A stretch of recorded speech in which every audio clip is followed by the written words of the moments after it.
Pemirsa, tim PON ke-21 2024 Bali setelah sekian hari menjalani pertandingan, akhirnya membuahkan hasil yang manis. Kontingen Bali meraih medali emas pertama di PON ke-21 2024 Aceh Sumut.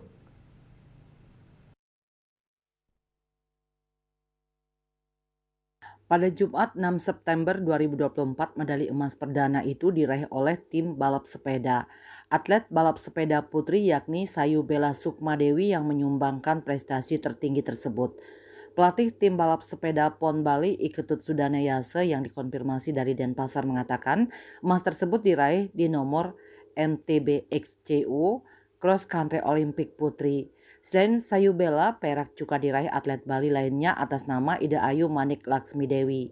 Sudanayase mengakui sebenarnya di nomor ini target medali adalah tim putra. Namun sayang tim putra hanya mampu finish di peringkat 5. Tapi dengan pencapaian Sayubela dan Dayu Laksmi mampu membawa nama harum Bali, terlebih meraih medali emas perdana untuk Bali.